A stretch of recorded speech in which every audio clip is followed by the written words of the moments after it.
if it is mentioned also, the same ECA has given instruction in 2016. What is it? What is given in It does not mention about that affidavit needs to be in stamp paper.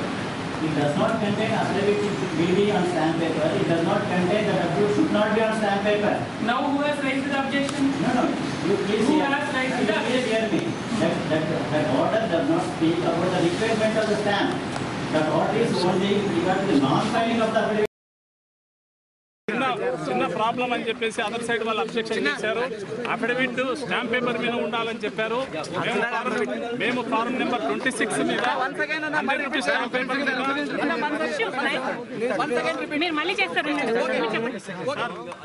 ఇక్కడ nomination form అనేది affidavit మీద ఇవాళ 100 rupees stamp మీద అంటే మేము form 26 మీద 100 rupees stamp మీద form 26 మీద మేము అఫిడవిట్ ప్రిపేర్ చేసి ఇచ్చాము. దానికి ఒక అడిషనల్ అఫిడవిట్ అని ఉంది. అడిషనల్ అఫిడవిట్ అని ఉంది. అది కూడా స్టాంప్ పేపర్ మీద చేయాలని చెప్పేసి టీడీపీ వాళ్ళు మమ్మల్ని అక్కడ ఒత్తిడి చేశారు.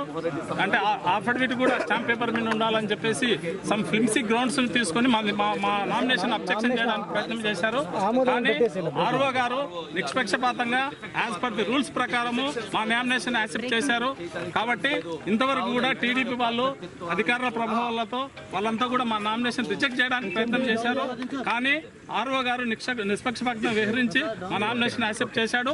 As per the rules and regulations ప్రకారం as per the election manual ఏ విధంగా ఉందో అదే విధంగా మా నామినేషన్ ఉంది. అన్ని కూడా సరిపోయింది. అది ఎటువంటి ప్రాబ్లం కూడా లేదు. ఆల్రెడీ మా నోటరీ అని అతను రిన్యువల్ కి అప్లై చేశాడు. వన్స్ రిన్యువల్ అప్లైలో ఉంటే గినా he can sign in the affidavit. So there is not at all a problem. మేము కూడా సేమ్ గ్రౌండ్స్ మీద మేము కూడా అదే ప్లీజ్ తీసుకున్నాము. అవి కూడా రిజెక్ట్ అయినాయి. వాళ్ళ ప్లీజ్ రిజెక్ట్ అయినవి, మా ప్లీజ్ కూడా రిజెక్ట్ అయ్యాయి. కాబట్టి అందరి నామినేషన్లు టీడీపీ క్యాండిడేట్ యాక్సెప్ట్ అయింది, ఇటు మాది వైఎస్ఆర్సీపీ క్యాండిడేట్ యాక్సెప్ట్ అయింది. అరవ గారికి ఎప్పుడో తెలిసిపోయింది. ఇచ్చిన వాళ్ళు పంపించిన అడ్వకేట్ గారు తిప్పి అదే పాయింట్ కి అఫిడవిట్ అని చెప్పడంలో ఒక గంట సేపు చేశాడు. దీనివల్ల అర్థమయ్యేది ఏంటంటే వైఎస్ఆర్సీపీ విజయం ఖాయము, అందువల్ల ఎవరు ఆపలేరని తెలిసి వాళ్ళకి పూర్తి విశ్వాసం అన్నట్టు అనిపిస్తుంది. మాకైతే వాళ్ళ గెలుపు మీద వాళ్ళకి భరోసా లేదు కాబట్టి ఎలాగైనా సరే శిల్పా మోహన్ రెడ్డి నామినేషన్ రిజెక్ట్ చేయాలని చెప్పేసి ఈ రోజు వాళ్ళు భావించారు. అలాంటి సందర్భం లేదని మాకు పొద్దున్న నుంచి తెలుసు. 5 నిమిషాల్లోనే మాకు అర్థమైపోయింది వాళ్ళ వాదన నెగ్గదు అని చెప్పేసి. సో మేము అలాంటి ఆందోళనకి లోను కాలేదు. జస్ట్ వాళ్ళ పాయింట్ వాళ్ళకి టైం ఇవ్వాలి కాబట్టి ఆర్ఓ గారు ఆయన ధర్మం ఆయన పాటించారు.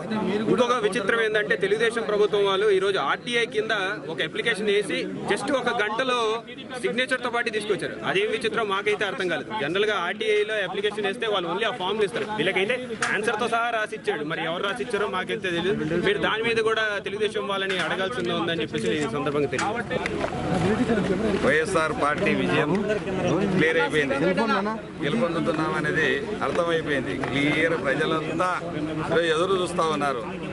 ఈ భయపడతా ఉన్నారు తెలుగుదేశం పార్టీ నాయకులు. తెలుగుదేశం పార్టీ ఈరోజు విధానాలు చూస్తూ ఉన్నారు. వాళ్ళు చేస్తున్నటువంటి మార్ని మధ్యాహ్నం నుంచి ఎన్నో ఇబ్బందులకు గురి చేయడం జరిగింది. గతంలో మా సోదరుడు తెలుగుదేశం పార్టీలో 2014లో పోటీ చేసినప్పుడు మాత్రం అది చెల్లింది.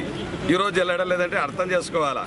ఆ రోజు తెలుగుదేశం పార్టీలో ఉండేటప్పుడేమో ఇదే నోటరీ రామ్ తులసిరెడ్డి గారే మా అన్నకు సంతకం పెట్టడం జరిగింది. 2013లోనే ఆయనది ఆ రోజు యాక్సెప్ట్ చేశారు. ఆ రోజు ఆయనకు లైసెన్స్ రద్దయిందని చెప్పడం జరిగింది. 2013 ఈ రోజు చూస్తూ 2014 ఎలక్షన్లలో అభ్యంతరం చెప్పకుండా ఈ రోజు మళ్ళీ వైఎస్ఆర్ పార్టీ నుంచి మా సోదరుడు పోటీ చేస్తున్నట్టు అభ్యంతరాలు ఎందుకు చెప్పాల్సి వచ్చింది? ఈరోజు ఓటమి భయం ఉంది. బ్రహ్మాండంగా ఈరోజు మా గెలుపు మాది బ్రహ్మాండమైన గెలుపు రాబోతా ఉంది. ప్రజలందరూ ఎదురు చూస్తూ ఉన్నారు. ఈరోజు మార్నింగ్ నుంచి మధ్యాహ్నం నుంచి ఉత్కంఠతో ఎదురు చూస్తూ ఉన్నారు. ఎందుకంత భయం? గెలుస్తాము అభివృద్ధి అని నినాదంతో వెళ్తున్నప్పుడు భయపడాల్సిన అవసరం ఏముంది? కాబట్టి ఇంటి దగ్గర కూర్చోవాలి. వాళ్ళు గెలవగలుగుతాం, 300 కోట్లతో అభివృద్ధి చేస్తూ ఉన్నాం ఒక నియోజకవర్గాన్ని. అటువంటిది ఈరోజు అనవసరమైన అభ్యంతరాలు తెలియపరుస్తూ ఈరోజు ఆక్షేపణీయమైనటువంటి విషయాలు ఈరోజు అక్కడ ఎలక్షన్ కమిషన్ వద్ద చెప్పడం వల్ల ఈరోజు కాలయాపన చేసి ఇంతవరకు అందరినీ టెన్షన్లో పెట్టడం జరిగిందని తెలియపరుస్తా ఉన్నా. ఇంకా గెలుపు సునాయాసం నల్లేరు మీద నడికే తప్పకుండా ఎక్కడ చూసినా ప్రపంచంలాగా ఈరోజు ఏ వార్డు చూసినా నేను చూస్తా ఉన్నా. జగన్మోహన్ రెడ్డి వచ్చిన తర్వాత అద్భుతంగా ఎక్కడ చూసినా ప్రలోభాలు, డబ్బులకు ఎంత ప్రలోభ పెట్టినా కూడా ఈరోజు నాయకులు మాత్రం, పెద్ద నాయకులు మాత్రం అటు సైడ్ ఉన్నారు.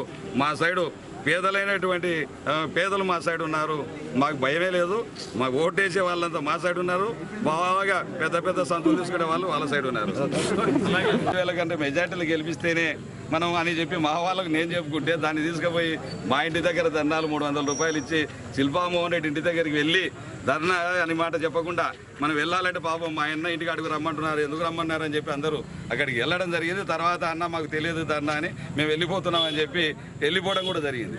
ఎన్ని ప్రచారాలు చేసినా అనుక ఆ రకంగా దుష్ప్రచారాలు మొదలు పెడితే మేము కూడా ఒక బింగి పెట్టి దుష్ప్రచారం చేయొచ్చు. మేము దానిపైన ఆధారపడి ఎలక్షన్లు చేయడం లేదు.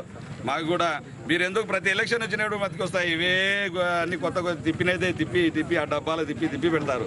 కాబట్టి మీరు ఎవరు ప్రజలు నమ్మే పరిస్థితి భారీ మెజార్టీ ఇప్పుడు ఈ రోజుతో భారీ మెజార్టీ తేలిపోయింది. అందరూ సిద్ధంగా అన్నారు. మోహన్ రెడ్డి అన్నకు అన్యాయం జరుగుతూ ఉంది, కావాల్సి కానీ ఏదో విధంగా ఇబ్బంది పెట్టాలని చూస్తున్నారు. కాబట్టి ఈ ఓటు అనే ఆయుధంతో ఇంకా రేపు నుంచి ఇంకా ప్రజల్లో మార్పు వస్తుందని తెలియదు. దాని విషయాన్ని వాళ్ళు ఓటమి చెందుతారనే భయాందోళనతో ఈ ఇష్యూ క్రియేట్ చేశారు. అసలు ఆర్ఓ బుక్లో గైడ్ లైన్స్ వస్తే ఒక్క నిమిషంలో తెచ్చేది. ఆ విషయాన్ని ఇంత నాంచడానికి గల కారణం ఏంటో అర్థం కావట్లేదు. ఇదే కాకుండా వాళ్ళ భయాందోళనలకు ముందు నుంచి మనం చూస్తున్నాం. ఒక హీరో మాది శిల్పామోహన్ చక్రపాణి రెడ్డి గారు తనకు 5.5 సంవత్సరం పైగా ఎమ్మెల్సీ పదవి ఉన్నా తను రిజైన్ చేసిన నైతిక విలువలకు వస్తే దాన్ని తప్పుదోవ పట్టించేటువంటి విధానం. వేలాది మంది దాదాపుగా నంద్యాలంతా ఒక చోటు చేరింది అనేటువంటి గొప్ప బహిరంగ సభ జరిగితే దాన్ని ఏదో రకంగా డైల్యూట్ చేసేటువంటి ప్రయత్నం.